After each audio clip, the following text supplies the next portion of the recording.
Councilmember Jean Cole Wells. And it should be noted that in light of the public health emergency, the governor has issued an emergency order suspending the section of the Open Public Meetings Act that requires that we have a physical space for the public to watch our meetings. We will begin today's meeting with discussion and action on the COVID-7 Emergency Supplemental Appropriations Ordinance, and then possible action on the ordinance to authorize a lease with UPS, the United Parcel Service, for the airport, and then conclude our meeting with a possible action on an ordinance to authorize a lease for the Sheriff's Office in Renton. And with that, Madam Clerk, could you please call the roll? Thank you, Madam Chair. Councilmember Balducci. Here. Councilmember Dembowski. Here. Councilmember Lambert. Councilmember McDermott.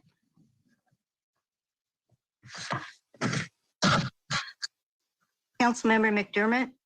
I think I saw you. Councilmember Upthegrove. Here. Councilmember Zahilay. Here. Madam Chair. Here. We do have a quorum. Thank you very much, Madam Clerk.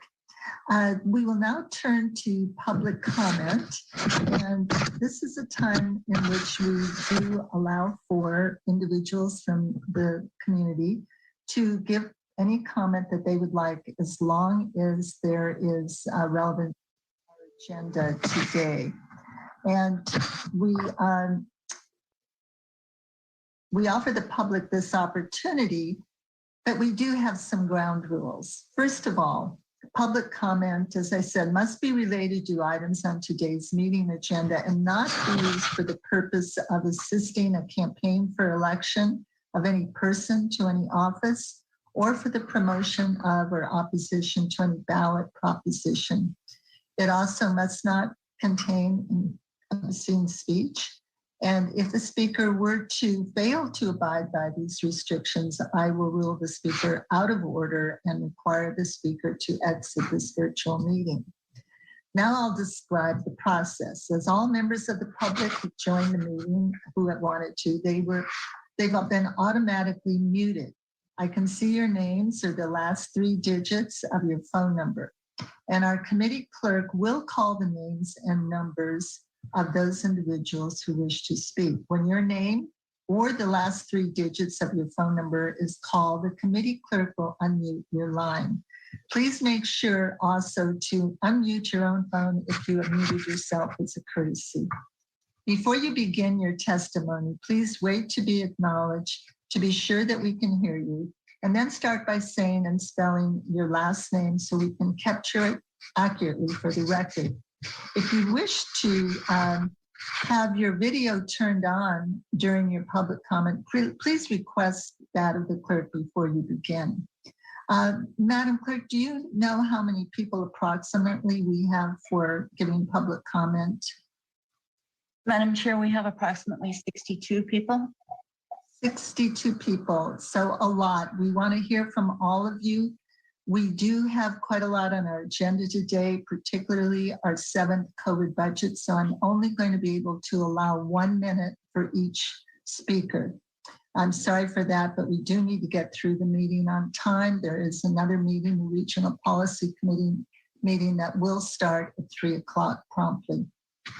So I'm sorry, but you only have 1 minute, and you will hear a chime of sorts when your time is up. So please, at that point, finish your sentence and then stop your testimony so we can go on to the next person.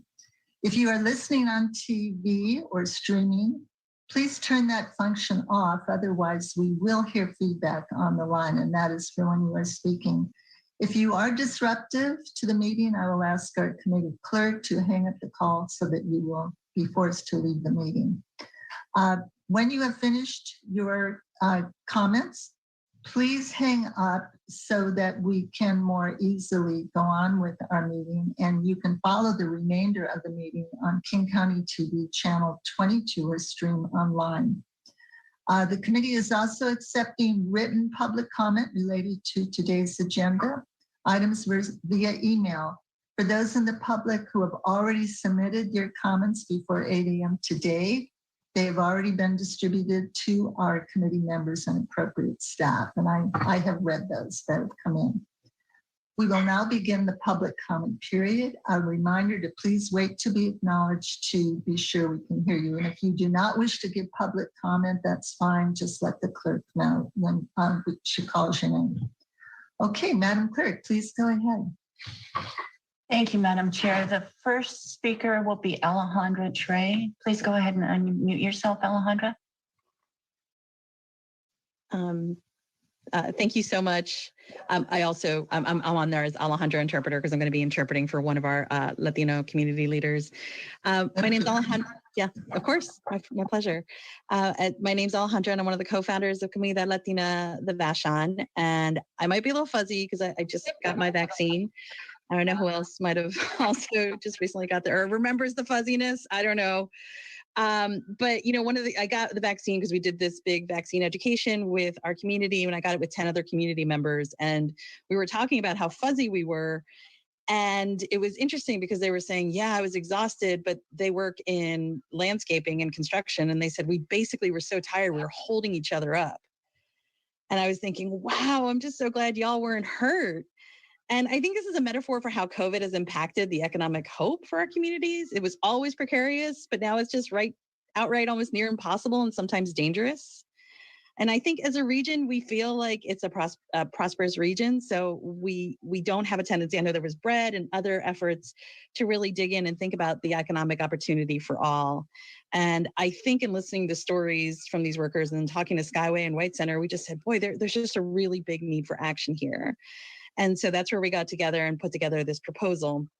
Now, this alliance is about economic development, but inherent in that is economic development, as you'll hear, mental health and much more. And we know that this is good, important work, but this is also the sharing that will happen from this community, from this work, and this collaboration is also a key part of our work.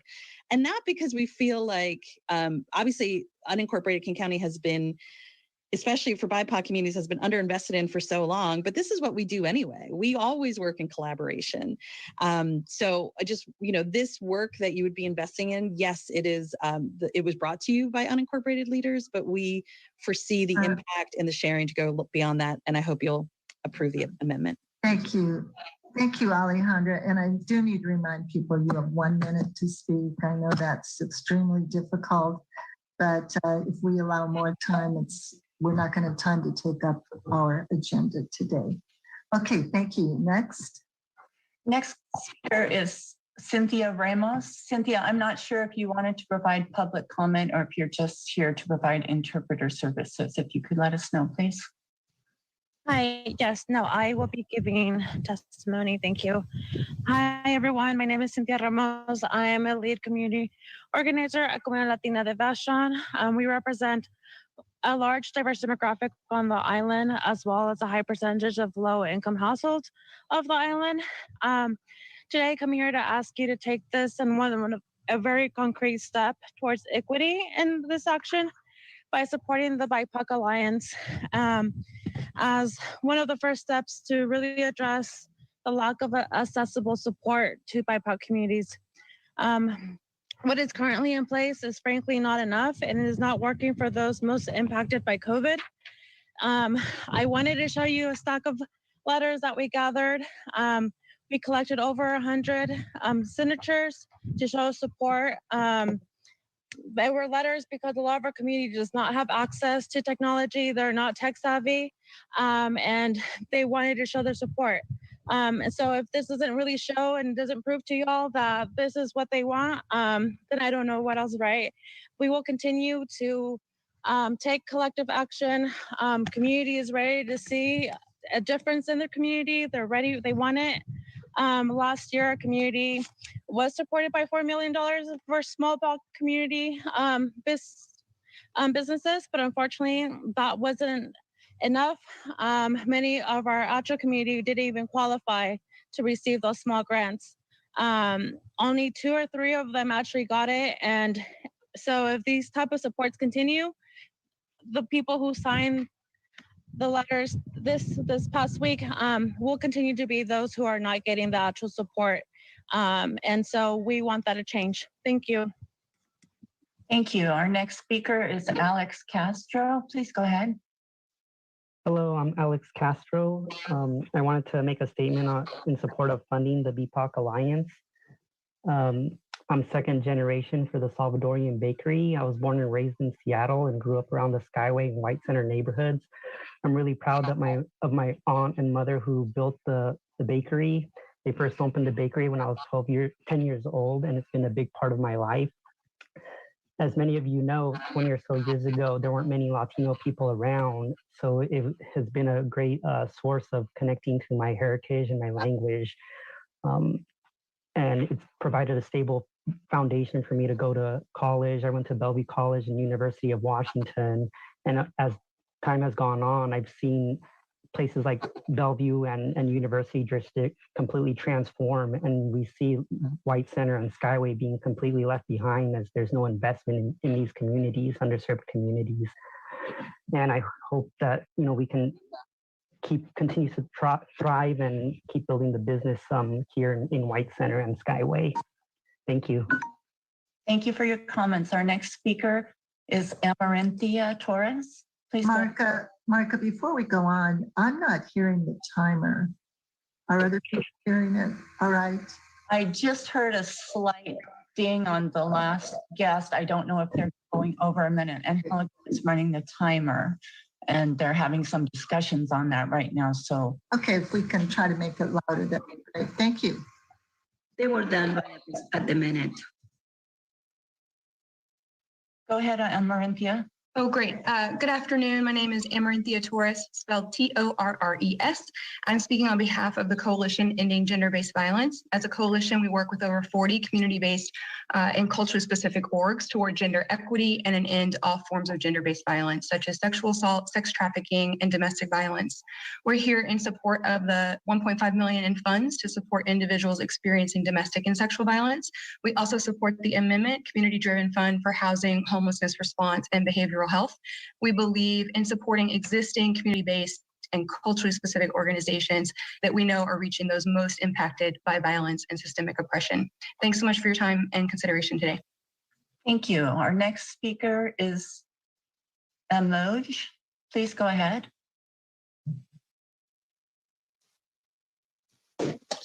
Good afternoon, everyone. I am not listed as a speaker, but I am more of a community member. I represent Africatown Community Land Trust as a social media manager here today, and I'm looking to gain more insight more than anything and to hear from the community as to their perspective and what they need. So I am here as an observer, and thank you. Thank you. Our next speaker is Amy Bipac. Please go ahead. Thank you. Hi, everyone. My name is Amy Bipac, last name Biemeck.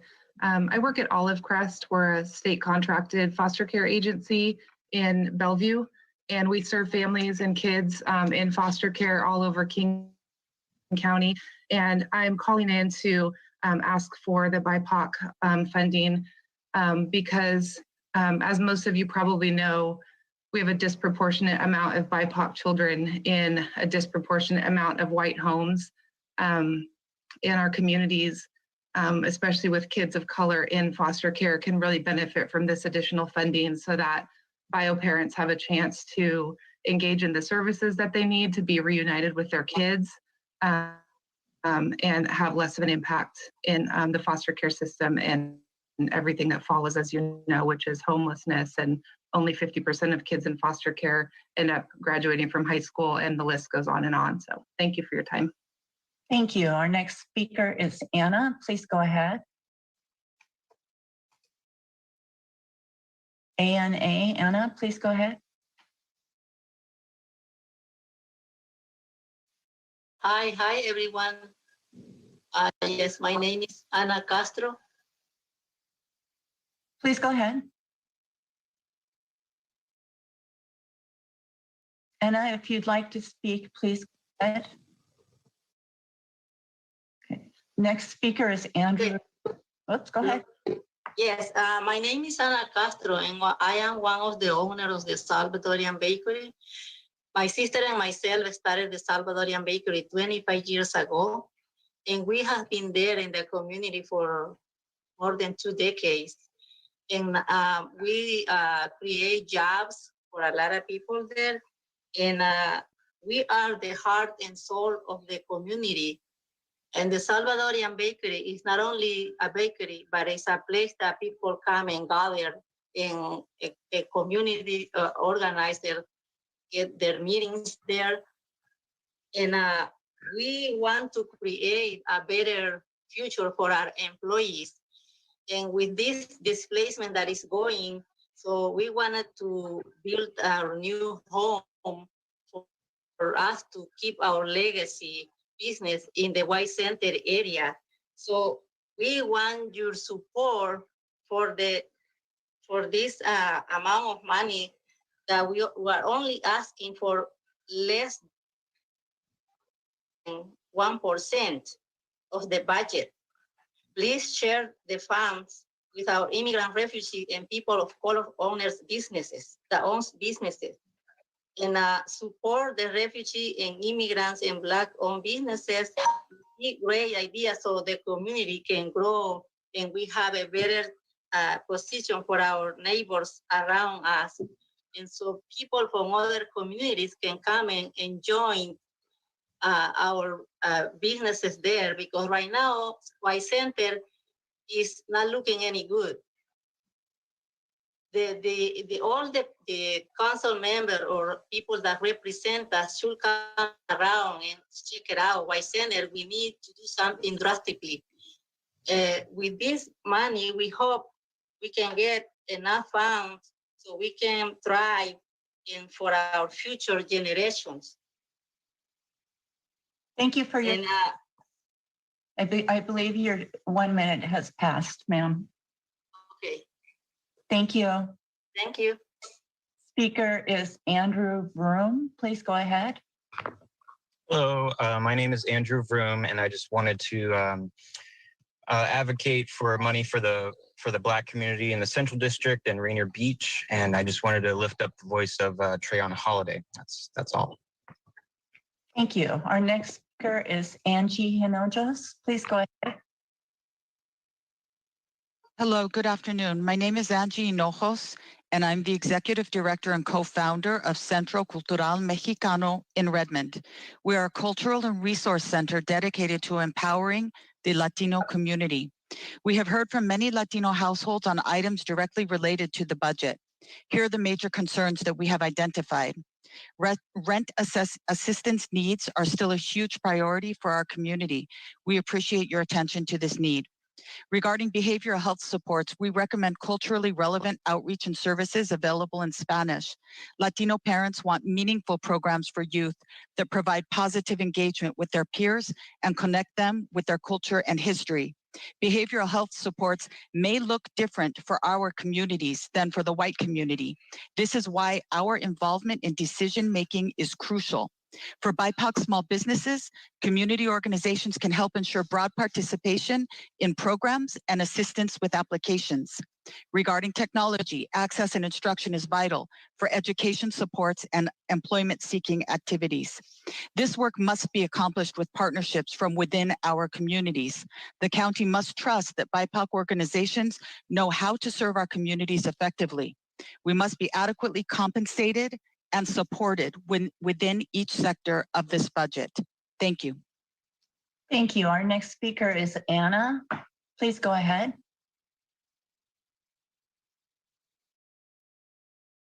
Anna, if you'd like to speak, please go ahead and unmute yourself.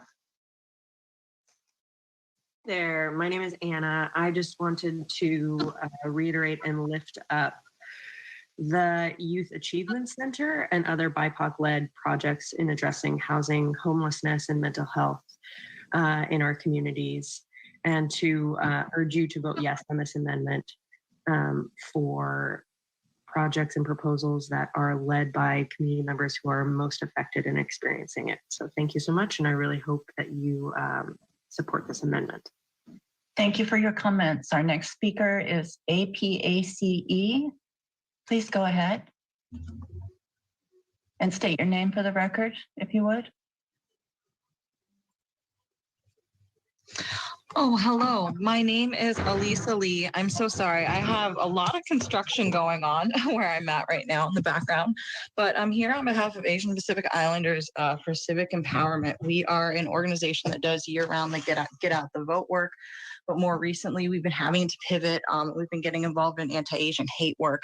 I submitted a letter to all the members of the council already, so I don't want to take up a lot of time, but I just want to uplift the other voices here, as well as those of the Asian Pacific Islander community and the groups that also signed on to my letter. We're asking for an increase in funding for the 1.5 million, just because as of right now, there's no competitive fund that groups like ours can apply to. So we're asking that we be considered for additional funding if possible, so that we can continue funding the important anti-hate work that's being done in our communities. Thank you so much for your time. Thank you for your comments. Our next speaker is Ash Carr. Please go ahead.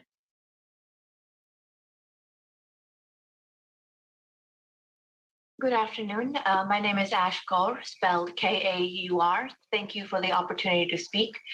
As a King County resident, I'm here to ask the council to please vote yes on Council Member Zahilay's community-driven fund for housing, response, and behavioral health amendment that would invest $30 million toward Black and Indigenous community-driven affordable housing and wraparound direct services. It is critical to fund existing Black community-driven efforts because culturally responsive care is the most effective care. Black community in Martin Luther King Jr. County, particularly South, King County, and the Central District is in dire need of community investment. This council has said that you want all policies, practices, and outcomes to align with your intentions to lead with equity, social, and racial justice. I call on you to please support self-determined solutions during this critical time. Please pass this amendment. Thank you. Thank you for your comments. Our next speaker is Ayan, A-Y-A-N. Please go ahead. Hi, my name is Ayan Musa. I am the NAACP King County Housing Equity Chair, and I am really calling in support of the community-driven housing homeless response and for all of our communities. It is important to our table that Black community is able to get this money. This money needs to be passed, and it needs to be passed like yesterday, because unfortunately, we are always left out, and we can no longer afford to be left behind. So at this point, I urge you, matter of fact, I'm going to start taking names of who votes against this. So I really need y'all to take this for real. Thank you. Thank you for your comments. Our next speaker is Billy Hetherington. Please go ahead.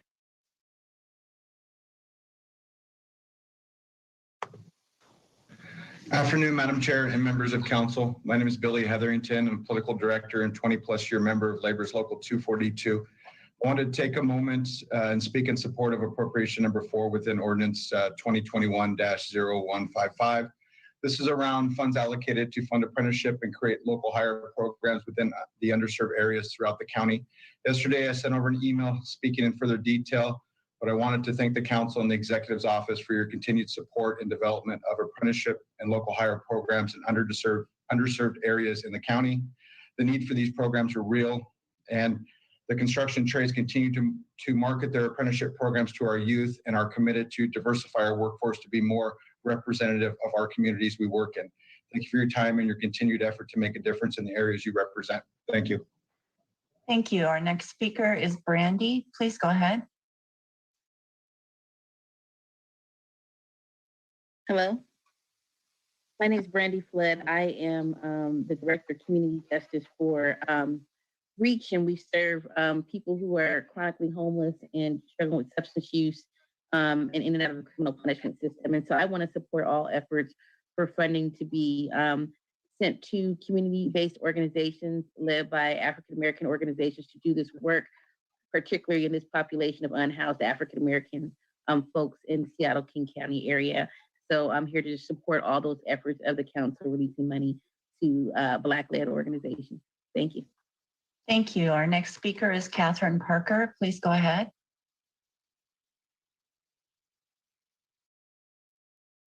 Catherine Parker, if you'd like to speak, please go ahead and unmute yourself. Our next speaker is Cause. Please go ahead.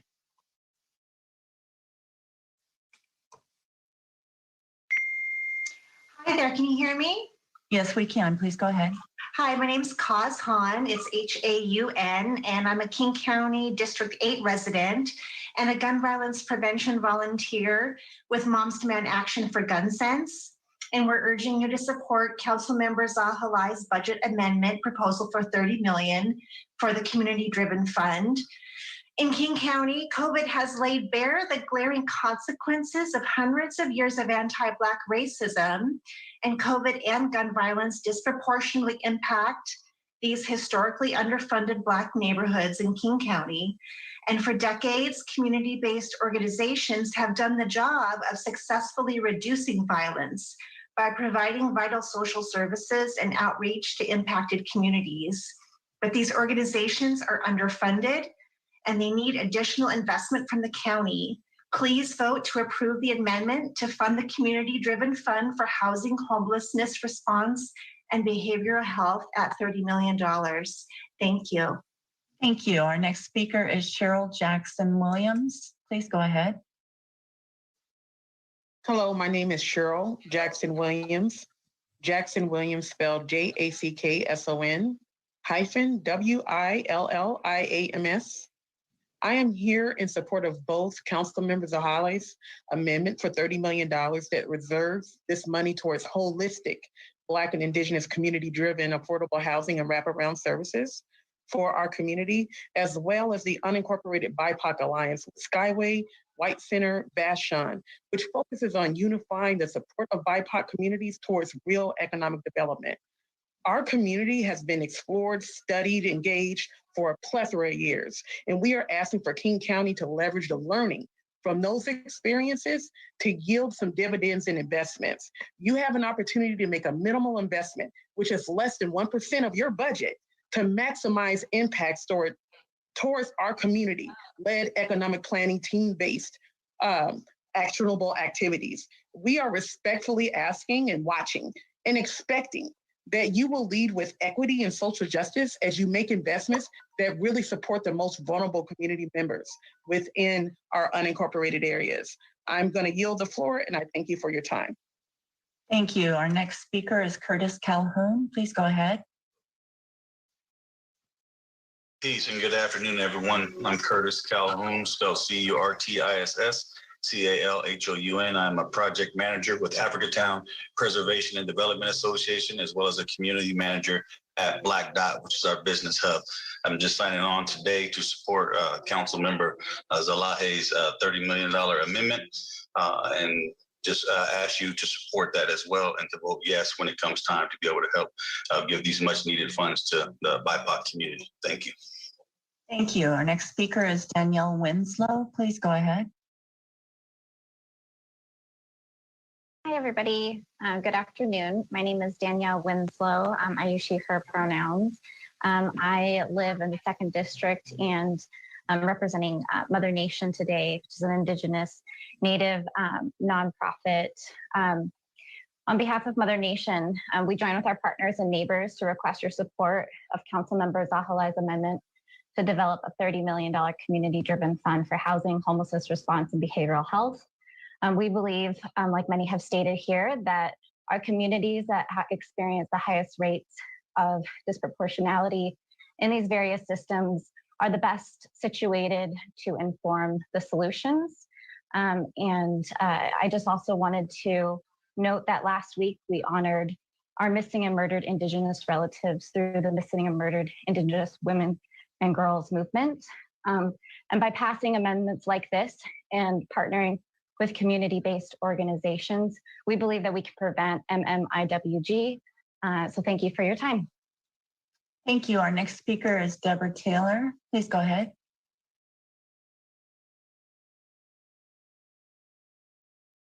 Good afternoon. Can you hear me? Yes, we can. Please go ahead. My name is Deborah Taylor. I'm just a concerned community member, and I'm just standing in support of Council Members Zahilay's bill amendment.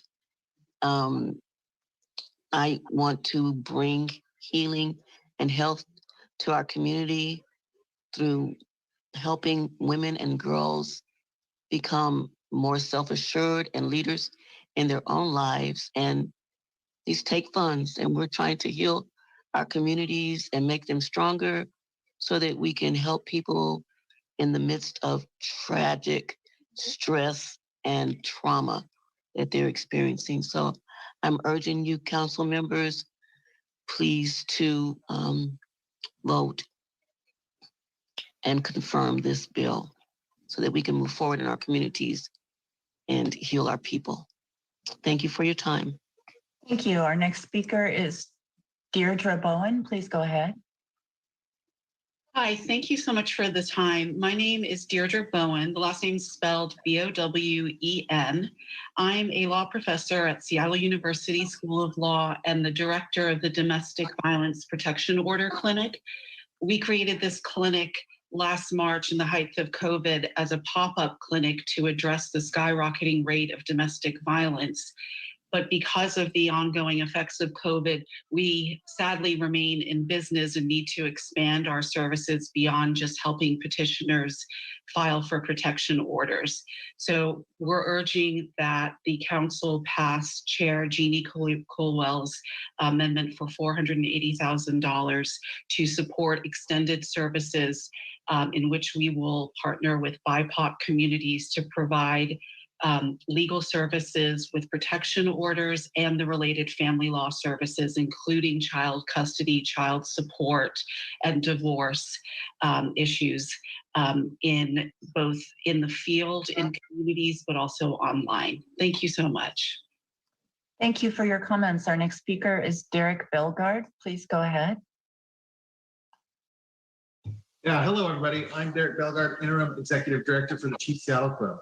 We are in strong support of Councilmember Zahilay's $30 million amendment to support housing, homelessness, and behavioral health. American Indians, Alaskan Natives are disproportionately affected by homelessness, with 15% of our relatives living unsheltered, while making up less than 1% of the general population. Our relatives face extremely high levels of mental health issues, which are often accompanied with other co-occurring disorders. Our relatives simply don't utilize services from mainstream behavioral health agencies. So we urge Key County to make significant investments in Native-led agencies like the Seattle Indian Health Board, Mother Nation, and the Chief Seattle Club. Key County says they lead with an equitable lens, but the disparities continue to grow. We see over and over again, mainstream organizations get selected with adequate funding for their communities, while the Native community doesn't get funded or consulted in a true equitable way. In 2018, the city made significant homelessness investments in the club, the Health Board, Mother Nation, and United Indians. And due to that investment, we were all able to increase our capacity, and we've been able to house hundreds of our relatives every year. So we urge the county to demonstrate that commitment to racial justice by supporting the $30 million amendment. Miigwech, thank you. Thank you. Our next speaker is Donna Chan. Please go ahead. Hello, my name is Donna Chan, CHAN, and I own macarons. We're a macarons and ice cream business that specializes in Asian-inspired flavors. We have been in White Center since 2014. I would like to ask King County Council members to support the Unincorporated Alliance's proposal for community-led business and economic support on the COVID-7 budget. For the past 4 months, over 22 businesses in White Center have been continually vandalized and burglarized. Since December, just my store alone, our windows and doors have been smashed on 5 different occasions. Every single time this has happened to us, we have felt forgotten. It's been frustrating and heartbreaking every time, and since all the repair costs comes out of our pockets, I'm sure the other 22 businesses feel the same. I know this dedicated public funding will support our business community, especially the ones that are struggling. Thank you for your time. Thank you. Our next speaker is Emily Chang. Please go ahead. Hi, my name is Emily Chang. I go by she, her pronouns, and I'm part of District 9. So right now, I'm a member of Asian Americans and Pacific Islanders Against Hate. And so I'd just like to comment on specifically how out of the $5 million that Dow Constantine pledged as a result of our AAPI Against Hate movement, which was intended to boost community efforts to stop Asian hate and bigotry. Only $700,000 of that amount is going to the King County Coalition Against Hate and Bias. And furthermore, the nonprofits who are part of that coalition are not receiving any money. So my comment is just to urge the council to allocate more funds to these community-based organizations that help keep us safe rather than expanding police funding. Thank you very much. Thank you. Our next speaker is Eric Boone. Please go ahead. Good afternoon. My name is Eric Boone. I am the treasurer of Seattle Hempfest. I submitted written testimony yesterday, so I'm going to defer my comments to our president, Vivian McPeak, in the interest of time. Thank you very much. Thank you. Our next speaker is Esther Lucero. Please go ahead. I would like my camera if that's possible. And just for the record, my last name is spelled Lucero.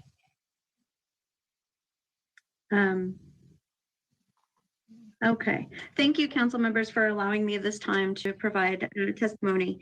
I just want to say that, King County was the first entity in this state to actually make a claim regarding equitable systems. And I really commend King County for doing that. Now, it's one thing to make that sort of statement, and it's another to actually put that statement into action. And so here I am today supporting the $30 million amendment presented by Councilmember Zahilay, because that to me is a true effort in making equitable systems become a reality. I'm the president and CEO for the Seattle Indian Health Board, where we provide healthcare and an array of human services for our American and Alaska Native community. These types of funds could actually support not only us developing our own housing, which we've already designed plans for, but also reinstate our 92-bed residential treatment program. We know that both housing and substance use disorder services are in desperate need, particularly within communities of color. So I urge you today to support this amendment and truly walk your talk. Thank you. Thank you. Our next speaker is Fadumo Nurdin. Please go ahead. Hi, I'm just a student. I'm here to observe. Thank you. Thank you. Our next speaker is Floribert Mubalama. Please go ahead.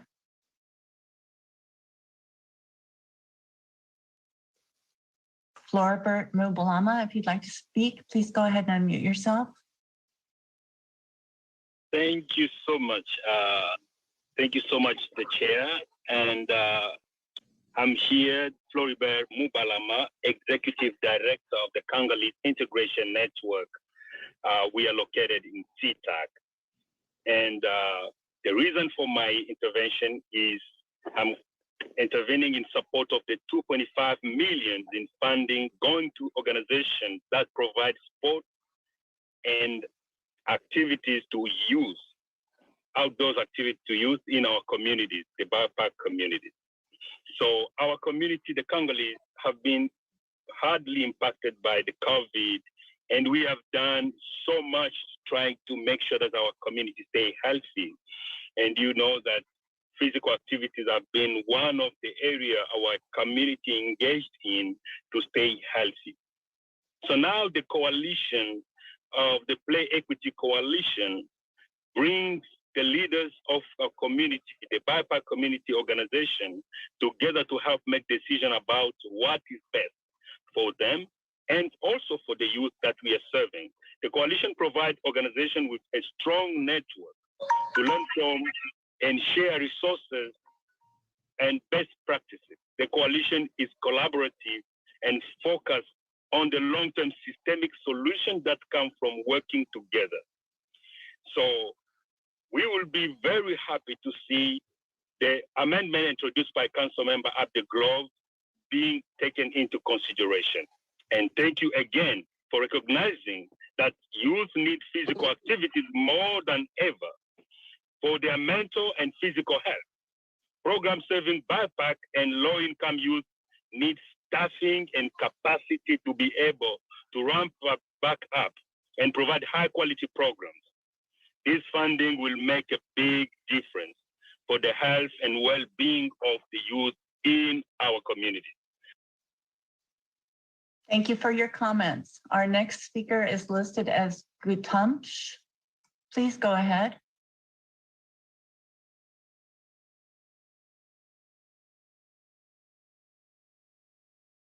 Oh, good afternoon, esteemed King County Council. I'm in support of the council members Zahilay's amendment to reserve $30 million to the community-based organizations.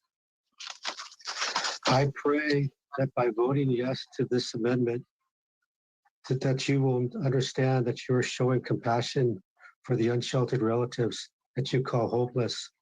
You give a voice to those who cannot be heard. You are giving those who are excluded a home. You are building trust with unsheltered relatives who are forgotten when it comes to housing, when it comes to healing, when it comes to remembering. Thank you for letting me share. Thank you. Our next speaker is Helen. If you could please state your name. Hello, my name is Helen Shore, last name S-H-O-R. Good afternoon. I am here to just say, Council, please support this proposal for $6 million for our unincorporated economic BIPOC alliance. I'm with the CDA and I've been working with businesses day to day, and we have been struggling. Our community overall has been struggling. We have a chance here to do something a little bit different, to leverage the relationships, experience, and funding of our unincorporated neighbors in Skyway and Vashon. And I think we have a chance to do something that continues to care for the needs of the pandemic, but it allows us to go a bit beyond and work towards innovation and allowing our community to use their brilliance to grow and cultivate their creativity and the ways in which they see their lives and well-being improved. So continue to talk with us, continue to be the leaders that you say that you will be, which are leaders that care about equity. Continue to be that and support our alliance. Thank you. Our next speaker is listed as iPhone. If you'd like to unmute yourself and state your name for the record, please. Hi, this is Mihan Nguyen, last name Nguyen, Nguyen. Thank you for letting me be here today. I'm speaking on behalf of a local business owner here in White Center called Mint Salon and Barbershop. I've been lucky enough to be connected with the CDA and Helen helping me through the pandemic. You know, it was a very scary time when a lot of things were in the up and down, and I thought I would close my business, but there was a little bit of funding to help me with my business staying open for rent. I did apply for a grant with the city of Seattle, and they called me and said, hey, you have received a $10,000 grant. Congratulations. And I was so happy, but they said, oh, wait, you are 2 blocks away from the city limits. And so that was very devastating that I could not get the COVID help that I needed. So I'm asking for the funding to help this community. I was, raised in this area. I love White Center. I know that a lot of other people love White Center as well. So I really think that the funding would really help. With the burglary, I had 2 burglaries here. And when I called the police, they came, they said, well, this happens all the time. And so I feel like that's very unacceptable. I really think that there should be additional funding to not have businesses struggle with theft and burglary that much. So I think that would be really necessary to help the community. Thank you. Thank you. Our next speaker is Marka, I'm sorry. Yes, Madam Chair. I'm going to have to say something here. We are obviously not going to be able to get to our agenda with all of the comments here, even limiting people to 1 minute. And I've appreciated how people have been obliging to that request. But we do have our we do have our COVID-7 budget, which is very important that we get to today. We have a lot of amendments for that. We have 2 other items on the agenda. We're going to defer those and take them up at our June 15th regular Budget Fiscal Management Committee meeting. So we will only work on the amendments and action on our COVID-7 budget. But even with that, we are not going to have sufficient time to hear from everybody who is waiting to speak. I will close public comment at 2:10 p.m. So we have about 23 minutes or so left. I ask everybody to try to take less than the 1 minute of time. That would be really helpful so we can try to get everybody in who has signed up. But at 2:10, we will stop. I'm very sorry about that. Thank you. Go ahead now, Micah. Thank you, Madam Chair. Next speaker is Isaac Joy. Please go ahead. Hello, King County Council. My name is Isaac Joy. I'm a King County resident, and I'm calling on County Council to endorse Council members Zahilay's Community-Driven Fund for Housing Response and Behavioral Health Amendment that would provide $30 million towards housing and behavioral health support services for communities most affected by the pandemic. The shelter and housing support industry in King County is broken, in part because it's dominated by large white-led and white-controlled service providers that serve often a predominantly Black, non-white population. This white-led and white-controlled industry monopoly has persisted for decades with little to no accountability to the Black communities they serve. White-centric community, non-community-based services do not work for us, and the implications are glaring. We hear in our community the daily reports of anti-Black racism that folks experience by these service providers. Moreover, the models themselves fail to provide the culturally fluid services necessary to replant and reroute Black community members into community. We know, for example, that the Black community in Seattle is around 7%, but represents roughly 30% of the unhoused population. Black houselessness in Seattle is not improving and remains distortedly high year over year, decade over decade, same in King County. The Community-Driven Fund for Housing, Response and Behavioral Health Amendment would provide critical funding to Black-led and community-led shelter and housing support projects currently underway to bring about innovative Black community models to bear on an industry where Black people are completely over-indexed. This funding is necessary and critical. I would also, therefore, I'm asking County Council to support this amendment. I would also like to uplift and call for this council to support council members to highlight other amendment for $6 million for unincorporated, the Bipac Alliance, as someone that grew up in White Center. And I would just highlight this dynamic of seeing communities of color, Black communities, other communities of color organize zealously for this advocacy, for really peanuts of investment into the community, and having a system that isn't even equipped, one that systematically under-resources these communities, but then isn't even equipped to hear their advocacy. So isn't even equipped to hear the testimony of these communities that these council members and others. Mr. Joy, your time. If you could wrap up, please. Yes, and I would just highlight that it's necessary to, the very least you all could do is listen to folks' testimony that have spent the time and energy to advocate zealously for the communities. And so I would hope that you all remain here today and listen to all the people that are taking time out of their time and day to uplift this critical funding. Thank you. Our next speaker is Nikita Oliver. Please go ahead. Good afternoon, Council. Thank you so much for taking time to speak with us and to create some space for this conversation. I want to thank Councilmember Zahilay for his really key work in elevating the needs of communities and advancing this amendment specifically for getting funding to Black-led, Native-led housing responses that are co-located with supports and services to address mental and behavioral health needs. I just want to share with you a little bit about the Youth Achievement Center, which is a project that young Black people in Rainier Beach have been diligently working on and organizing on for the past 2 years. It is a center that we're partnering with Africatown Community Land Trust, Community Passageways, and Creative Justice to build with young people. It is an opportunity to not just provide housing and support, but for young Black folks to get to have an impact on what our community looks like and determine what what housing means for us, what supports mean for us, and how that can be culturally responsive. So I really want to encourage you to support the amendment that Councilmember Zahilay is bringing, because it is also an amendment of empowerment, and it is an amendment of starting repair and reparations. Thank you. Our next speaker is Jason Vaughn. Please go ahead.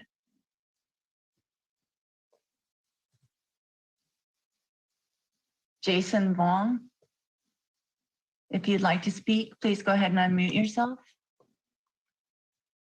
Next speaker is Jesse Franklin. Please go ahead. Hello, County Council. Thank you for recognizing the importance of youth sports, especially during this pandemic when so many young people were sidelined as a result of sports getting canceled.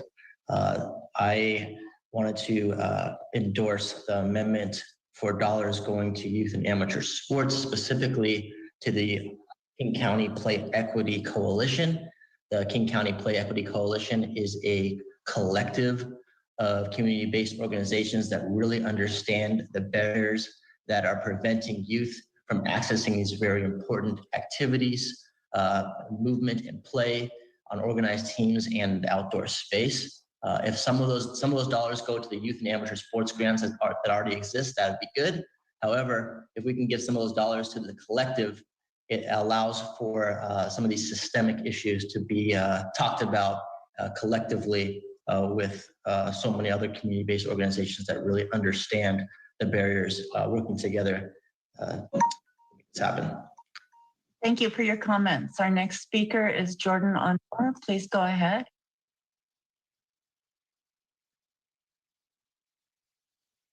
Jordan Honor, if you'd like to speak, please go ahead and unmute yourself.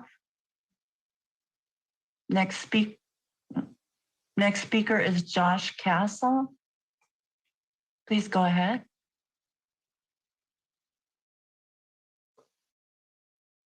Josh Castle, if you'd like to speak, please go ahead and unmute yourself. There we go. I was trying to do that. Good afternoon, council members. I'm Josh Castle with Lehigh. I'm testifying today on the COVID-7 budget. I want to thank Budget Chair and my council member, Cole Wells, for your inclusion of funding for One Village in 2021. And thank you, Councilmember McDermott, for your support of 4 new villages in the county, including this one. Thank you, Councilmember Zahilay, for all your support of Progressive Skyway Village. As several of you know already, tiny house villages serve as a stepping stone from homelessness to housing and have the highest rates of exit to long-term housing compared to other forms of shelter. Tiny houses also have the benefit of being non-congregate shelter, allowing for social distancing, so residents are protected from exposure to COVID, have their own 4-walled unit, and do not have to share air or space with others. Please maintain the $2.2 million in funding for the tiny house village. Community leaders have reached out to Lehigh for 3 additional villages in Northeast and South King, and we'd appreciate the council's support to add these this year. We're also grateful to Executive Constantine and the council for your plan to secure permanent housing for 1,600 of our unhoused neighbors. Thank you so much for your time. Thank you. Our next speaker is Joy Wilcox. Please go ahead. Joy Wilcox, if you'd like to speak, please go ahead and unmute yourself. Next speaker is Kay Viking Garrett. Please go ahead.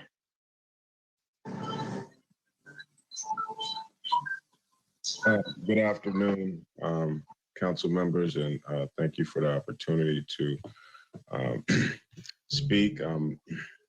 Wanted to share that I'm a 3rd generation community builder from the Central District of Seattle, which would be our Africa town here.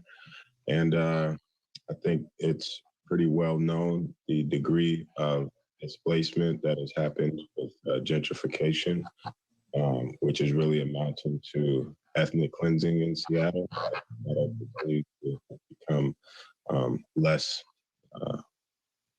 diverse. And in order for Seattle to really, in the county, Martin Luther King County, to move away from the Jim Crow apartheid that has been persisting as a status quo, as evidenced by the income gaps, the wealth gaps, and all these statistics that very well documented. There has to be bold investments, specifically in opportunities of equitable development that is owned and led by the communities seeking to be impacted.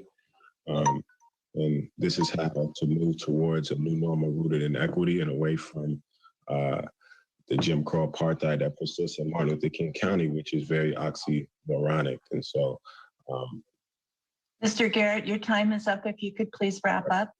Sure, yeah, and I think this is an opportunity, amendment presented by Councilman Zahilay presents an opportunity to help move things toward being a world-class city, away from going towards a one-class city, a world-class city that's inclusive of the communities of the world that have. Thank you.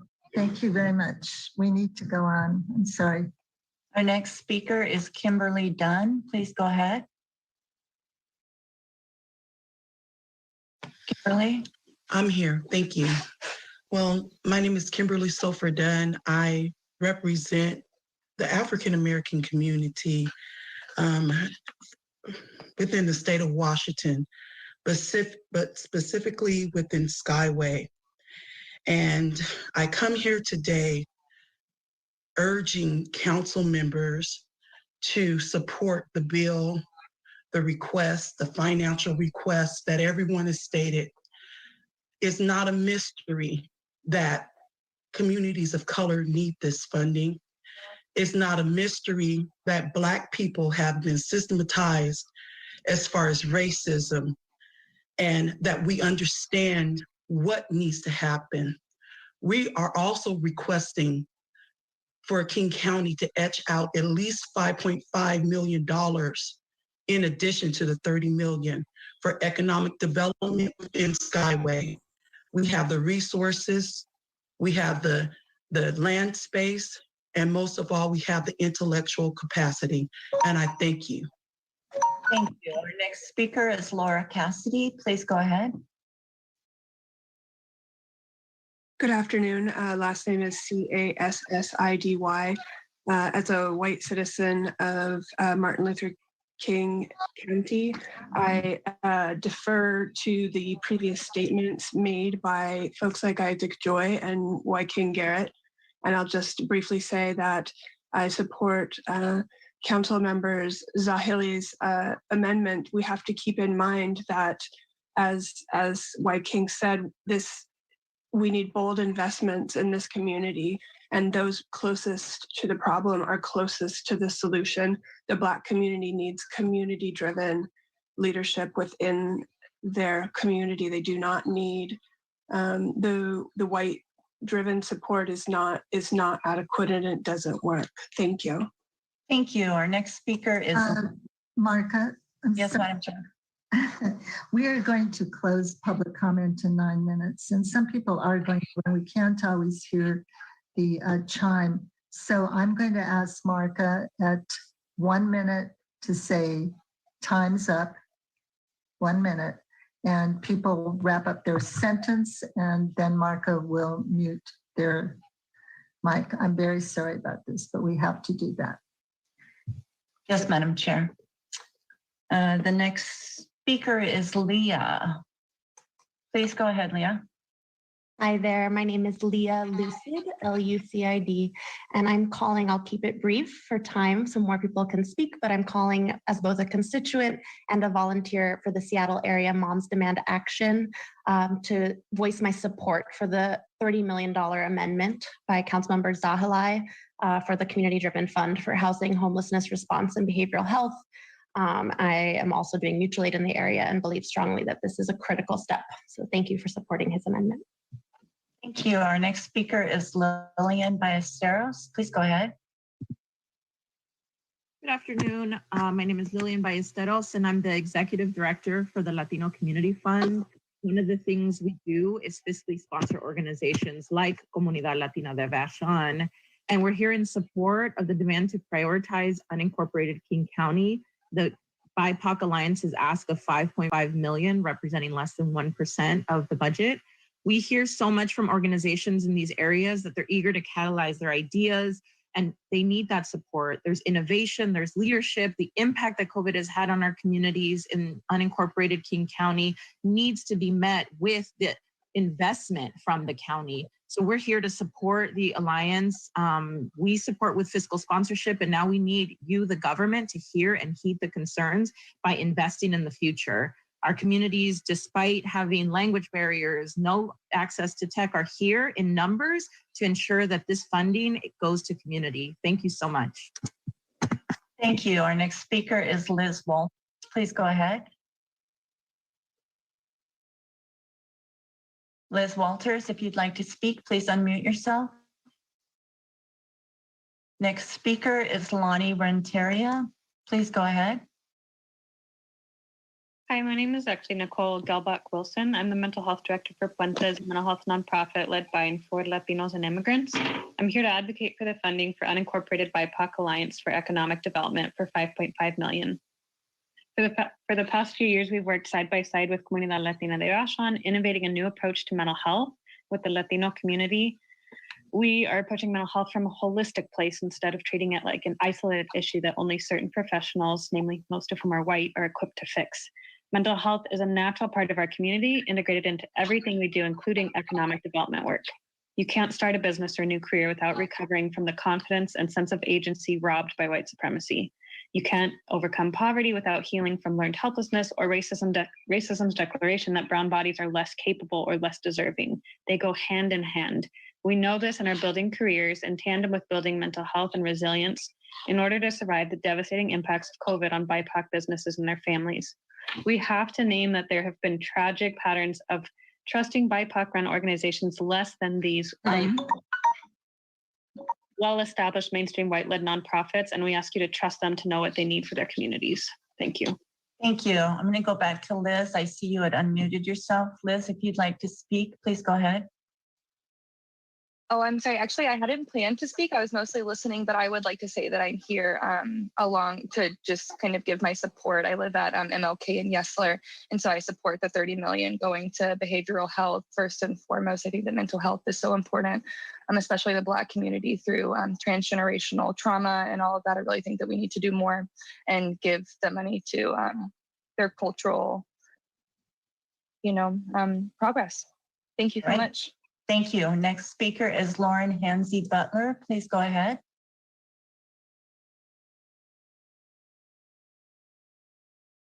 Lauren, if you'd like to speak, please go ahead and unmute yourself. Next speaker is Mara Dungo. Please go ahead. Hi, my name is Mara Dungo, and I'm calling to echo sentiments specifically from Isaac Joy and K.Y. King Garrett to support Councilmember Zahilay's $30 million amendment towards holistic Black and Indigenous community-driven, culturally fluid, affordable housing and wraparound direct services. 30 million is a very small amount for the problem at hand. And it's basically a crumb to go towards culturally responsive and self-determined solutions for the housing issue in Seattle, which is massive. And then just mental health services, behavioral health, all of those things. So a lot of the people on this call have noted that there is basically a white-led monopoly on social services in Martin Luther King Jr. County, which has failed all communities of color, in particular the Black community. So echoing those sentiments, uplifting those folks, and just noting that these are really live opportunities, and there are really great, innovative, national leading projects that need these funds immediately, like Cairo, Youth Achievement Center, many, many more. So, okay. Yep, and just to say I support the $30 million amendment, but it is entirely too small, and I do expect more investment as Black communities specifically led investments in the future. Thank you.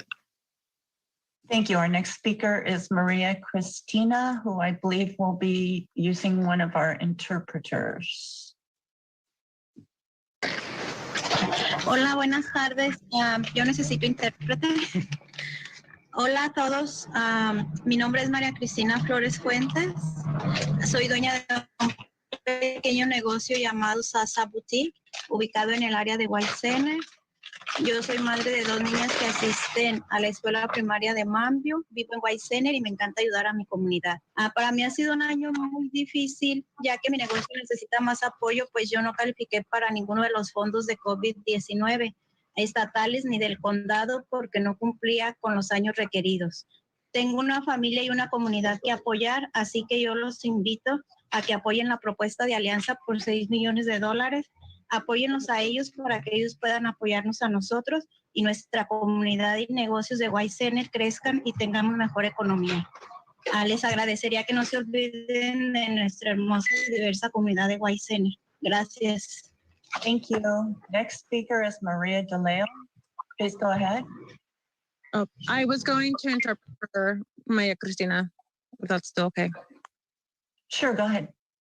All right. So, hello everyone. My name is Maria Cristina Flores Fuentes. I am owner of a small business named Sasa Boutique, located in the White Center area. I am a mother of two girls who attend Mount View. I love helping my community. For me, it has been a very hard year. My business needs more support because I did not qualify for any of the state or county COVID funds because I did not meet the required year requirement. I have a family and a community to support, so I invite you to support the proposed alliance of Bipac community. Support them so they can support us and our community and the businesses of White Center. And so we have a better community, better economy. I would appreciate if you did not forget our beautiful and diverse community of White Center. Thank you. Thank you, Madam Chair. Would you like me to call on one more speaker? Actually, I would like to go back to, had his request from Eric Bain, I think it was his treasurer for Hempfest, and he wanted to defer his comments to Vivian McPeak. Is Vivian on the line? Oh, I did see her earlier. Let me see. Yes, she did. It's a man. Oh, so sorry. So let's take Vivian because we did not hear anything from Eric substantively. Go ahead, Thank Vivian. you. 1 minute. Thank you. Thank you, Councilmember Cowells. I'll be very quick. Vivian McPeak, MCPEAK, Seattle Hemp Fest. I want to speak in support of Executive Constantine's proposed $2 billion event and festival restart fund. Public events are not only important social, political, and cultural forces in our county, but economic generators as well. So an investment of grant money by which public events such as ours could economically survive this COVID period would be, in my opinion, in the vital interests of the county, because this last year and a half has been brutal on festivals and public events. Thank you very much for the opportunity to contribute. Thank you, Vivian. That now is going to conclude our public comment. I am very, very apologetic for those of you who have been waiting to speak, but we really have got to move on because there is another committee meeting at 3 o'clock. We will be suspending or actually deferring our second and third items on our agenda that have to do with legislation and focus completely now on our COVID-7 budget. But before that, I would like to have a motion to approve the minutes from the April 20th, 2021 regular meeting. So moved. Balducci. Thank you, Councilmember Balducci. All in favor say aye. Aye. Aye. Any opposed say no. Okay, thank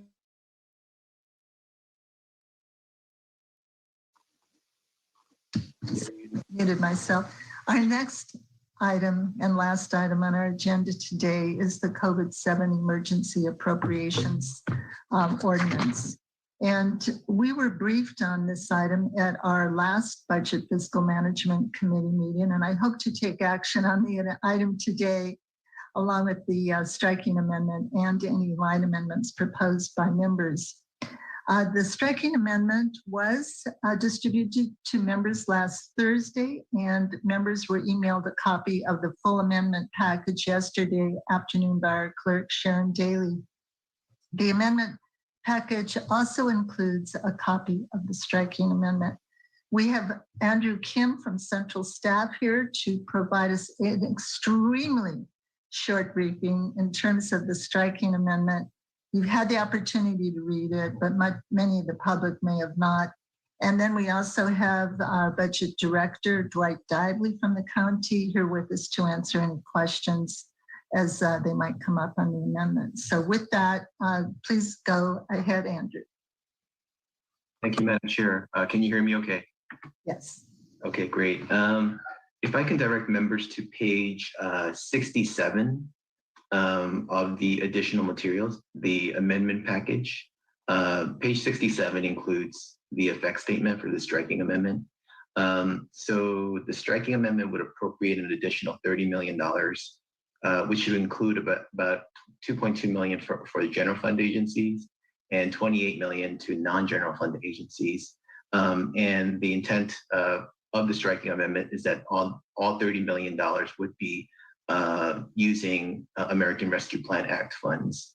I will not list all the items in those bullet points, but I will direct members to page 71 of the effect statement. I know many of the members had for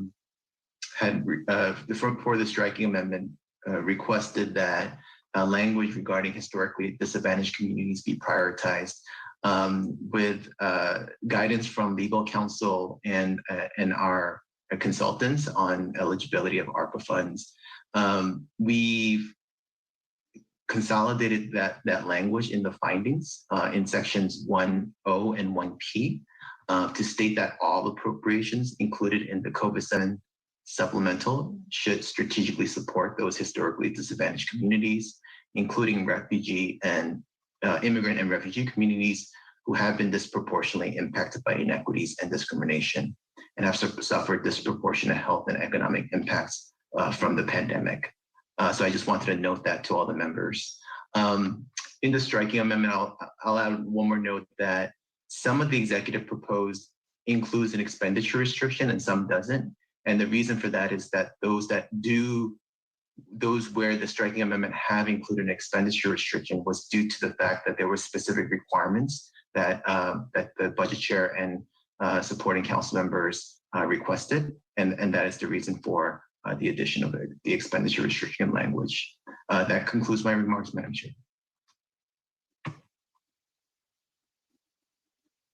Thank you very much, Andrew.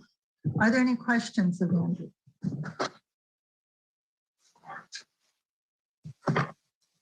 I have a question. Okay, Councilmember Lambert. Thank you. Actually, I have two quick questions. First one being, how is the money, the 50 million, different from the 20 million? How's the 30 million different from the 50 million that the executive already put in the budget for those purposes? Councilmember Lambert, which 20 million are you referring to? No, the 50 million, the 30 million we've been hearing about, Okay. and that because I thought that was exactly what the 50 million was that the executive put in the last budget. So how are those two different?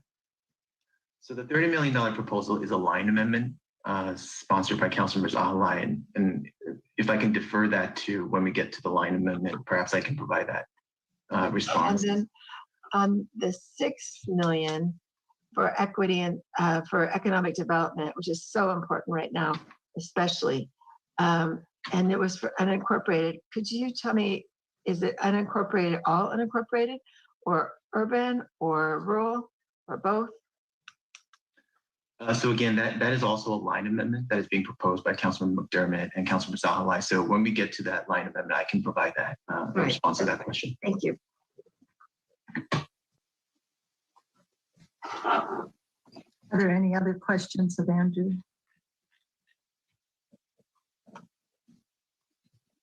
Okay, we will move ahead now, and I would appreciate having a motion to move, what's our number here?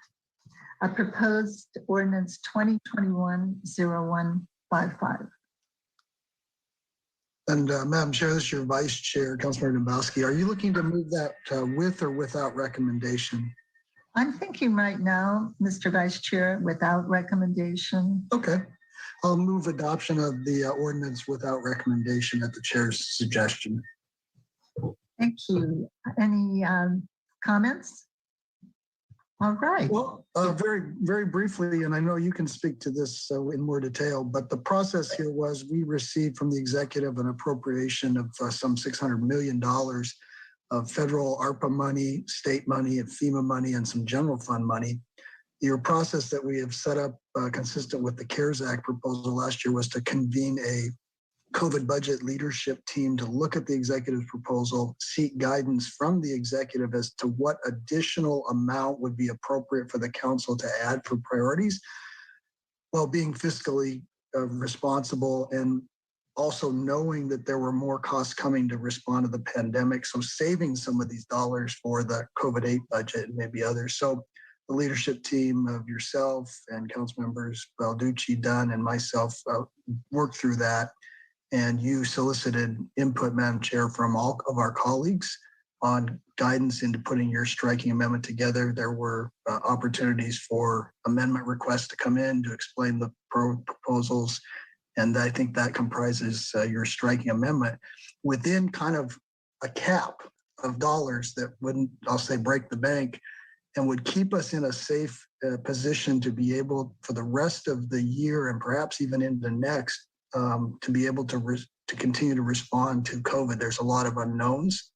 We don't know if additional booster shots are going to be required. We can't predict with certainty all of the impacts we're seeing. And so I think your striking amendment, Madam Chair, was designed in partnership and cooperation with the executive branch to be careful and be able to be responsive through the rest of the year and perhaps into next. As to the particulars in it, I'll leave that to you. I think there's a lot of good stuff in there. Thank you very much. You took the words right out of my mouth. Councilmember Chambowski, great job on it.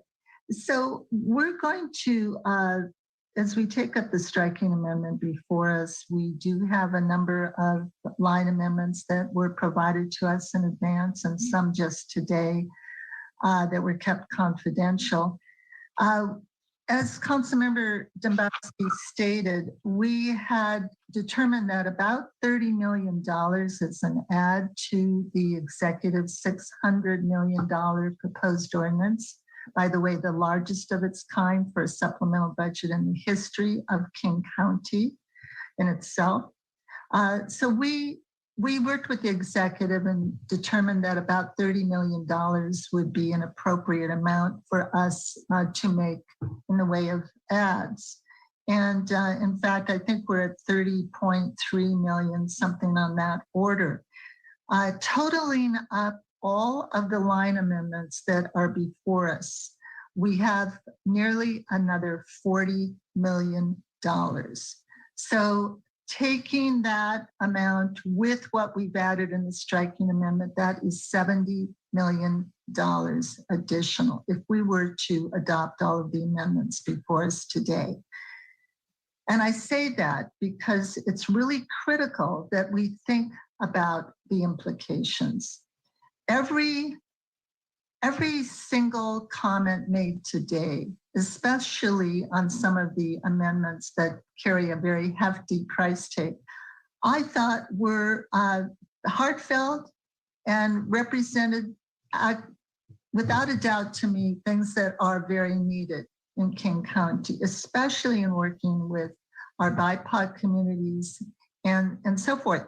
I think they're justifiable, but they total a huge amount of money. And what we have to look at here is what potentially is going to be coming up in this year for additional needs. Some recognize that we're planning, and the executive is planning to bring out in COVID-8 next month, the COVID-8 budget that we will take action on in July. Also in a COVID-9 budget that will be coming up in September, and possibly a COVID-10 budget, and maybe even more. This budget, as presented to us, totals $337 million of the American Rescue Plan Act. That would be out of $437 million that we know we are getting, leaving $100 million for the rest of the year.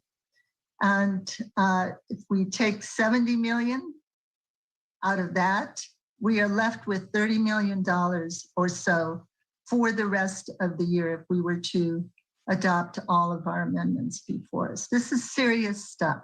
And it's not to negate anything that was brought up here today or the value of any of the amendments that are before us today at all. But we don't know if COVID is going to worsen. We're already in a fourth wave of it. We just don't know. And I believe we need to retain quite a bit of funds to be able to make a difference in all of our residents and our workers' lives throughout this county. And we don't yet know what all the needs are going to be. I find this very awkward because I personally would like to approve all of these amendments that are before us, but I'm not going to be able to because I have to think of what might come ahead. For any of our members who have amendments who would like to still work on them, if they're not adopted today, that is fine with me. We will hopefully take final action on this COVID-7 budget next Tuesday at our council meeting. So there is time to work with you all to see how we might abbreviate some of the requests and come up with something that will work as a whole and for the whole county. So with that, I would like Andrew now to guide us through the line amendments for consideration. And again, Dwight will be on hand to answer any questions. Thank you. Go ahead, Andrew, please.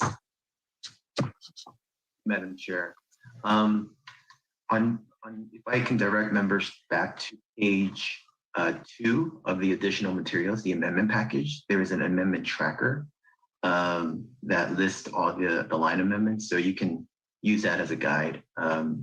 So the first amendment would be a technical amendment. There were some errors in the striking amendment, so it would just make various technical amendments to the striking amendment as well. Questions? Go ahead, Andrew. That was it, Madam Chair. Those are just the details of that particular amendment. I'm sorry, I missed what you said. These were just technical corrections to the striking amendment. So amendment 1 would just make technical corrections. So go ahead with number 2. No further details than that. Okay. Could you go ahead with number 2? I'd like you to go through all of them and then we'll take. Oh, okay. Okay, sure, I'll do that. So amendment 2 would add $2.5 million of general fund to and amend the expenditure restriction ER5 in the Youth and Amateur Sports Facilities Fund to support a youth sports and outdoor recreation grants program to be administered by the King County Play Equity Coalition. There is an ER5 already included in the striking amendment. That $2.5 million is appropriated directly to DNRP to administer. So this amendment would change 2 things. It would change the allocation to be administered by the Play Equity Coalition and also utilize $2.5 million of general fund. Amendment 3 would add $400,000 to the already included $4.25 million for a total of $4.65 million for the Just Care program. Amendment 4 would add $170,000 of the American Rescue Plan Act revenues. And this would be on top of an already appropriated $330,000 of mid revenues for a total of $500,000 to support the Recovery Cafe. Amendment 5 is very similar to Amendment 2, but rather than use the general fund, it would just use the American Rescue Plan Act funds and just modify the ER5, that expenditure restriction language, for the Play Equity Coalition to administer the $2.5 million rather than DNRP. Amendment 6 is being overwritten by Amendment 6A from Councilmember McDermott. Amendment 6A would amend expenditure restriction ER5 with the Department of Local Services Administration Fund by adding an additional 5.75 million to the already included $250,000 for a total of $6 million for an unincorporated economic alliance program to be administered by the Department of Local Services to provide grants to organizations to address economic recovery for urban and unincorporated King County and the Vashon Maury Island area. Amendment 7 would add $1 million to support the Communities of Opportunities Commercial Affordability Pilot Project, which is an ongoing pilot project, to support models, tools, and services to increase community ownership and equitable development opportunities and support business owners who risk being displaced from their neighborhoods. Amendment 8 would add $30 million to support a program to award grants to organizations that would provide either behavioral health services or housing services or both. And the program shall include organizations that provide culturally appropriate services to historically disadvantaged communities. The program shall also provide technical assistance and other support to grant applicants to allow equitable access to the grant program. And the remainder are title amendments, Madam Chair. That concludes my remarks. Thank you very much. Are there any quick questions of Andrew? Okay, let's move on. We will start at the top, and I'd like to have a motion made to move Amendment 1. So moved. Okay, the amendment has been moved. Any comments? All in favor, say aye. And that was S. I think we need to move S1, Madam Chair. Oh, okay. That's correct, Madam Chair. You need to move S1 first. I'm sorry, I thought we had done that already. No, I didn't do that. I moved S1, which is your base striking amendment. Yes, thank you. So that amendment, the striking amendment has been moved and seconded. We will now take up amendments to that.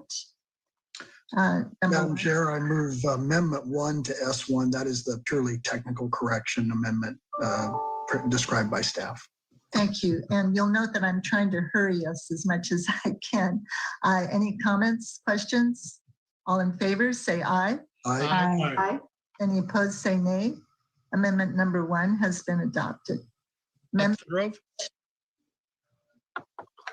Up the Grove. Councilmember Up the Grove. Thank you, Madam Chair. I withdraw Amendment 2. Thank you very much. I appreciate that. Okay. We will now go on to amendment number 3. Councilmember McDermott, would you like to move your amendment?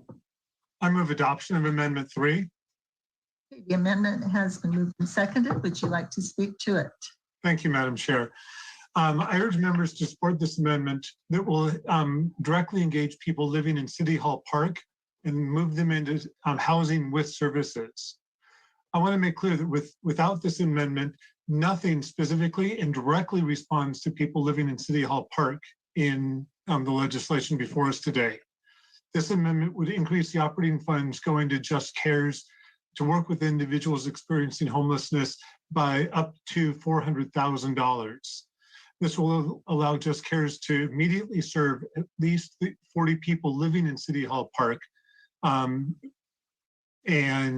who very much need housing and support services. I offer this because I take seriously the concerns raised by members of the public coming and going from the courthouse, county employees, our own staff, with public safety concerns coming and going from the courthouse. And I also take seriously the well-being of people who are living unsheltered around the courthouse with no shelter, no services available day after day. The county and the council's solution must be to support people and meet them where they're at, and really must not be to increase their interaction with law enforcement with further negative consequences that do not build them into a stable life. I offer this to make sure that we're doing that urgently and immediately to support people as we come out of the pandemic and anticipate more people coming and going from the courthouse. I ask for your support.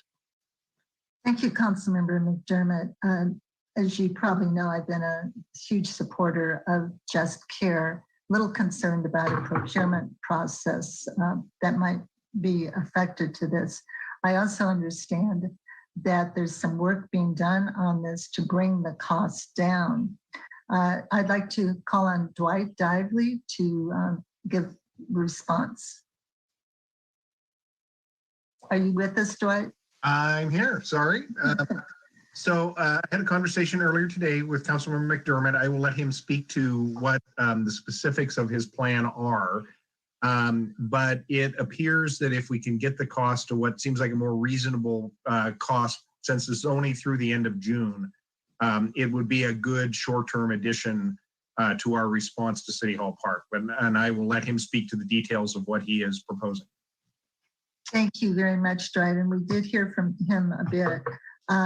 And I think there's still concern on the part of the Director of Department of Community Human Services on this one. I think it's more of a matter of timing and what else is in the works for making sure that residents who are living at the park right now are being able to have secure and safe housing.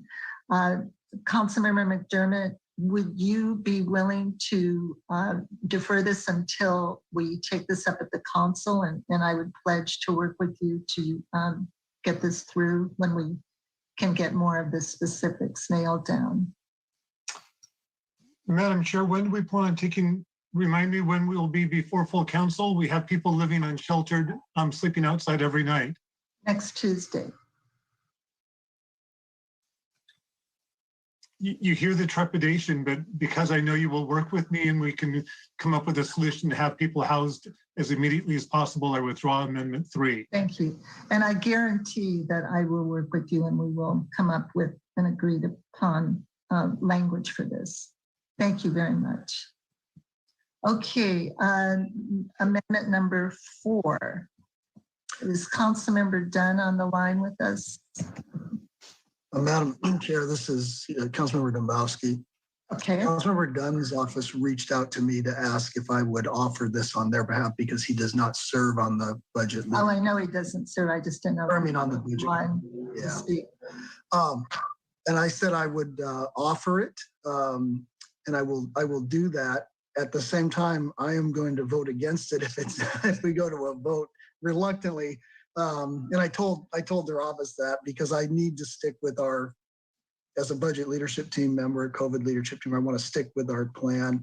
Maybe this could be taken up at full council. It's very tough because I've been to the Recovery Cafe because like a lot of you, they do tremendous work. It's an area of important need, but I am concerned about making sure we work holistically. So I don't know, Madam Chair, if it sounds like we are going to be open to some amendments at full council where Councilmember Dunn might be able to offer this directly. Yes. And so if it would not be precluded, I think that might be the better place to do it. I'm seeing nods from our chair, Councilmember Balducci, that I think I'm seeing nods, yeah, that might be okay.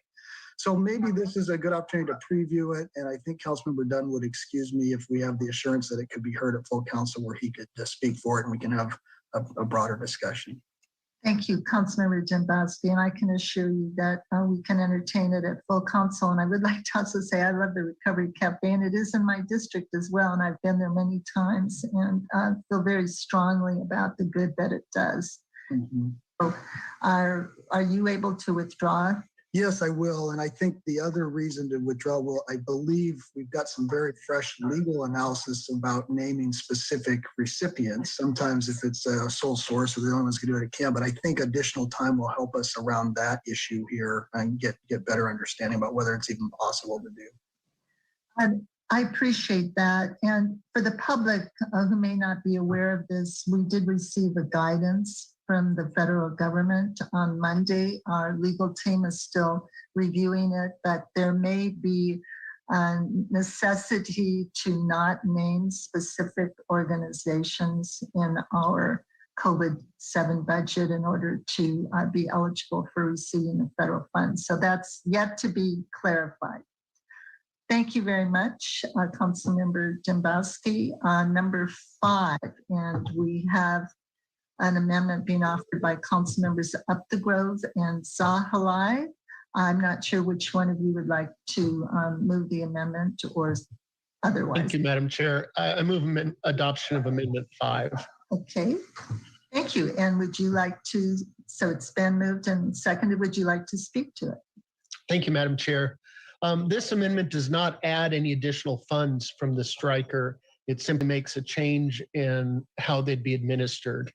The striker makes an additional investment in recreational opportunities for youth, something that we know coming out of COVID is critically important for both mental health, physical health, social, emotional well-being. And we have a large coalition that exists that's specifically focused on trying to make sure that we're expanding access to traditionally underrepresented groups. And that was the desire. I think I had spoken with you and we had heard from community members, and you graciously included this funding in the striker. But much like some of the other conversations we've had today, the question is kind of, do we get better outcomes when we have community-based leadership? And here we have a coalition that exists. And I know we're continuing to work through some legal questions, but my preference would be to adopt it today and if we had to make some correction to it at full council, but have the default here move forward being that we would trust the Play Equity Coalition, much the way we have other organizations like the United Way help with rental assistance and other organizations help administer these funds. Here having a community-based organization that has that network and where any organization can join that coalition with the click of a button. And so my recommendation would be to move forward with this as a recommended strategy and adjust if we need to. Thank you, Councilmember Up the Grove. And Councilmember Zahilay, do you wish to speak to this amendment as well? In the interest of time, I just want to echo Councilmember Up the Grove's sentiment and thank him for his leadership on this, and I urge your support. Thank you very much. I believe we have somebody from Parks with us who might want to make any comment? Yeah, hi, I'm just here to, I'm here for questions. Okay, Warren Menace, thank you for being with us. Do you have any comment about the substance of this amendment and whether or not Parks could support it? Yeah, so we definitely recognize the value of community-led processes like this one, and certainly are incredibly supportive of that as well. And so I just want to lend that support to that. If there's the time to be able to do that with this funding, I think we could be supportive of that. So it's just a kind of question of timing for council and the interest of being able to get the funding allocated. If council's prerogative to get the funding out more quickly, then perhaps it does lend itself a portion of it to be utilizing the existing administrative systems that Parks currently has. Thank you. I'm not sure I understood all of that completely, but a question of Councilmember Up the Grove, and Warren, please feel free to comment as well. Would this, when we've had a lot of work going on this amendment and another one, and it seems like it's been very fluid, would this mean that the Play Equity Coalition would be the total sole administrator of these funds, or working with Parks, or what? My understanding is that all the existing programming through Parks still continues, but that this would be an additional appropriation that would be administered specifically by the Play Equity Coalition. But your amendment does not request any additional funds. Correct, but the striking amendment put additional funds in, so it's the base budget that goes to the Parks program for the amateur grants and everything would all still, as I understand, is still in the budget. But the additional money from the federal funds would be specifically targeted at these traditionally underrepresented communities and be administered by a coalition of those organizations is the proposal. Are there any, thank you, are there any questions of Councilmember Up the Grove? I have two questions. I think Warren. Just one moment, it's called on Councilmember Dembowski. I thought you were going to call on Councilmember Balducci. Whatever order. I would like to go after Councilmember Balducci and Councilmember